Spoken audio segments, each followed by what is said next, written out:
नमस्ते, नमस्कार। तपाईँहरूलाई स्वागत छ। सबैलाई शुभ बिहानी, गुड मर्निङ। आजको गोरखापत्रमा वस्तुगत प्रश्नमा यस प्रकार लोकसेवा समागी छापिएको थियो। प्रश्न नम्बर 1मा करेन्ट अफेयर रहेको छ। प्रश्न नम्बर 1, सन् 2021को बालोन डीआर अवार्ड जित्न सफल फुटबलर को हुन्? यो चाहिँ लियोनल मेसी रहेको छ। यो 7औं पटक चाहिँ अहिलेसम्म पाइसकेका छन्। त्यस्तै गरी खासै जान्नुपर्ने यतिकै रहेको छ। प्रश्न नम्बर 2मा हाल विश्वकै सबैभन्दा अग्ली महिलाका रूपमा गिनिज बुक वर्ल्ड रेकर्ड राख्न सफल महिला को हुन्?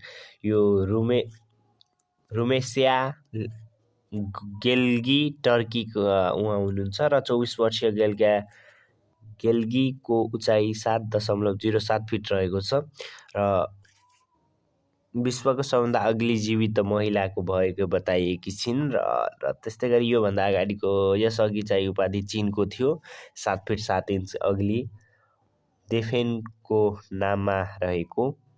त्यस्तै गरी प्रश्न नम्बर 3 तर्फ लागौँ।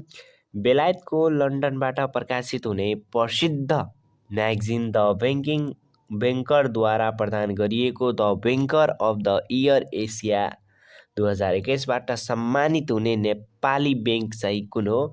यो चाहिँ एनएमबी बैंक रहेको छ र चीन, भारत, हङकङ, दक्षिण कोरिया र जापान जस्ता देशका प्रतिस्पर्धीलाई पछि पार्दै एनएमबी बैंक एसियाकै उत्कृष्ट बैंक घोषित भएको र एनएमबी बैंकले the bank of the year 2021 award पनि जितेको छ है। यो जानिराखौँ, काम लाग्छ। बैंकिङ सेवातर्फ पनि यो धेरै नै महत्त्वपूर्ण प्रश्न आउन सक्छ। प्रश्न नम्बर 4, 12औं राष्ट्रिय जनगणनाको नारा के रहेको छ? मेरो गणना मेरो सहभागिता 2078 कार्तिक 25 देखि मङ्सिर 9। यतिसम्म ठ्याक्क खोकिनिहालौँ है। त्यस्तै गरी देशभर कार्तिक 25 देखि सुरु भएको 12औं श्रृङ्खलाको राष्ट्रिय जनगणना लिपुलेख, लिम्पियाधुरा, कालापानी र छिटपुट धरपरिवार बाहेक 100% जनसङ्ख्या गणना सहभागी भएको केन्द्रीय तथ्याङ्क विभागले जनाइएको छ। खासै योहरू जान्नुपर्ने छैन है। प्रश्न number 5, international organisation for standardisation आइएसओबाट आइएसओ 2701/2013 मापदण्डको प्रमाणपत्र पाउने नेपाली बैंक कुन हो? यो चाहिँ एनएससी एसिया बैंक रहेको छ र आइएसओ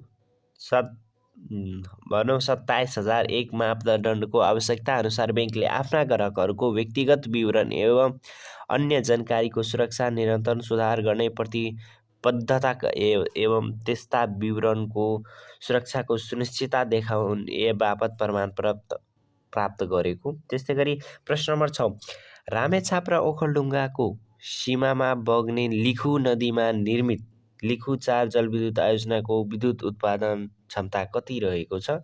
यो चाहिँ 52.4 मेगावाट 2078 मङ्सिर राष्ट्रिय प्रसारण लाइनमा जोडिएको।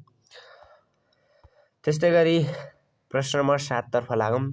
2068 को जनगणना अनुसार भोट बर्मैली भाषा परिवार अन्तर्गत भाषामध्ये नेपालमा सबभन्दा बढी जनसङ्ख्या बोल्ने भाषा कुन हो? तामाङ रहेको थियो।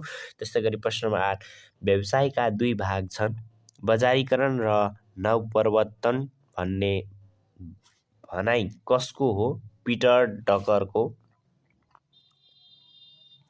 प्रश्न नम्बर 9, प्रशासकीय अदालत ऐन 2076 अनुसार सर्वोच्च अदालत वा प्रशासकीय अदालतमा परेको पुनरावेदनको टुङ्गो नलाग्दै पुनरावेदन दिने व्यक्ति सेवाबाट अवकाश भएमा वा निजको मृत्यु भएमा सो पुनरावेदन सम्बन्धमा के व्यवस्था रहेको छ?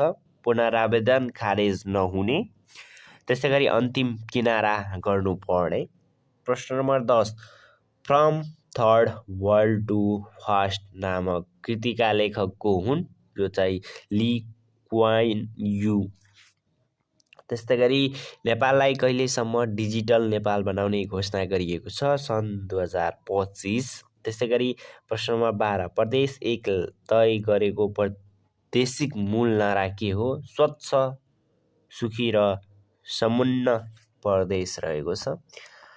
त्यस्तै गरी प्रश्न नम्बर 13 लेखनाथ पौडेललाई कवि शिरोमणिको उपाधि कहिले प्रदान गरिएको हो? विक्रम सम्वत 2008 मा चाहिँ प्रदान गरिएको हो। प्रश्न नम्बर 14 पुरादित्व गाडी महोत्तरी जिल्लामा पर्छ भने दुगुनागाडी कहाँ पर्छ? सिन्धुपाल्चोकमा पर्दछ। प्रश्न नम्बर 15 विश्वको कुन घटना पश्चात सरकार र निजी क्षेत्र बीच साझेदारी हुनुपर्ने कुरामा जोड दिन थालिएको? सन् 1930 को आर्थिक मन्दी। त्यस्तै गरी प्रश्न नम्बर 16 अति महत्त्वाकांक्षाले देवतालाई पनि पतन गराउँछ भन्ने विचारको हुन्? शेक्सपियर। प्रश्न नम्बर 17 तर्फ लागौँ। नागरिक लगानी कोषद्वारा सञ्चालनमा ल्याइएको नागरिक पेन्सन योजना अनुसार पेन्सन पाउनका लागि बचतकर्ताले सामान्यतया कति वर्षसम्म रकम जम्मा गर्नुपर्ने प्रावधान रहेको छ? 15 वर्ष। त्यस्तै गरी प्रश्न नम्बर 18 तेजाब तथा अन्य घातक रासायनिक पदार्थ नियमन अध्यादेश 2077 कहिले जारी गरिएको हो? विक्रम सम्वत 2077 अश्विन 12। त्यस्तै गरी प्रश्न नम्बर 19 तर्फ लागौँ। नेपालमा विद्युतीय भुक्तानी प्रणालीको सुरुवात गर्ने पहिलो ब्याङ्क कुन हो? Nobel bank. अब 20 नम्बर क्वेसन तर्फ लागौँ। लोकसेवा आयोगले कहिलेबाट लागू हुने गरी अप्राविधिक तर्फका राजपत्र अनङ्कित प्रथम श्रेणी न्यायिक सेवा र द्वितीय श्रेणी खरिदार पदका लागि प्रवेश परीक्षाको व्यवस्था गरिएको हो? आर्थिक वर्ष 2072-73 देखि। लोकसेवा आयोगले राजपत्राङ्कित तृतीय श्रेणी अर्थात् शाखा अधिकृत अप्राविधिक पदका लागि यसअघि नै 2 चरण परीक्षा सञ्चालन गर्दै आएको छ। प्रश्न नम्बर 21 तर्फ लागौँ। विजार्ड अफ नर्थ भनी क्यानाडाका सर वाल्टर स्कटलाई चिनिन्छ भने अङ्कल हो भनी कसलाई चिनिन्छ? हो ची मिन्ह भियतनाम। त्यस्तै गरी प्रश्न नम्बर 22 मुलुकबाट सबै प्रकारका बालश्रम अन्त्य गरी बालश्रम हित राष्ट्रिय बनाउने उद्देश्य अनुरूप बालश्रम निवारण राष्ट्रिय गुरु योजना 2075 देखि 2085 कहिलेदेखि लागू गरिएको छ? विक्रम सम्वत 2075 श्रावण 1 देखि। विक्रम सम्वत 2075 असार 24 को मन्त्री परिषदको स्वीकृत गरी श्रावण 1 देखि लागू भएको यो गुरु योजनाले विक्रम सम्वत 2079 सम्म अमर्यादित र निष्कृष्ट बालश्रम र योजना अवधिमा सबै प्रकारको बालश्रम अन्त्य गर्ने लक्ष्य लिएको छ। प्रश्न नम्बर 23 मा रहेको थियो केन्द्रीय तथ्याङ्क विभागद्वारा पहिलो पटक गरिएको राष्ट्रिय आर्थिक जनगणना अथवा गणना अनुसार जागिरेको रूपमा कार्यरत कर्मचारीको औसत मासिक तलब कति रहेको छ? 20,543 है। त्यस्तै गरी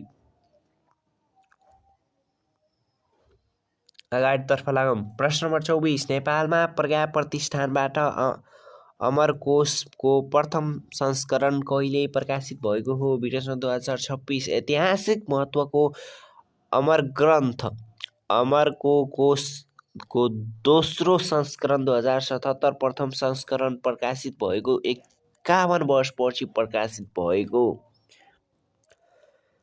प्रश्न नम्बर 25 पछिल्लो पटक प्रकाशित एक प्रतिवेदन अनुसार सबैभन्दा बढी इन्टरनेट प्रयोगकर्ता भएको राष्ट्र चाहिँ कुन हो? चीन। प्रश्न नम्बर 26 सञ्चार तथा सूचना प्रविधि मन्त्रालयद्वारा इन्टरनेटबाट अश्लील सामग्रीको आदान प्रदान प्रकाशन एवं प्रसारण बन्देज कहिले लगाइएको हो? विक्रम सम्वत 2075 अश्विन 5। प्रश्न नम्बर 27 नेपालको सबभन्दा ठुलो राष्ट्रिय निकुञ्ज सोफोक्सुन्डो कति क्षेत्रफल फैलिएको छ? 3555 भनौँ अथवा 3,555। यसरी याद गर्दा अलि तपाईँलाई छिटो याद हुन्छ। एउटा 3 अनि 3वटा 5 छ, त्यसै सिमिलरिटी छ। यसरी याद गर्दा तपाईँले छिटो याद हुन्छ। डोल्पा र मुगुमा अवस्थित यस राष्ट्रिय निकुञ्जभित्र फोक्सुन्डो ताल रहेको छ। हस्त तपाईँलाई प्रस्तुत गर्दा सधैँको जस्तै टङ्ककेसी रहेछ। भिडियो मन परे लाइक गर्नुहोला, कमेन्ट पनि गर्नुहोला र साथीहरूसँग सेयर गर्नुहोला। हस्त जय नेपाल।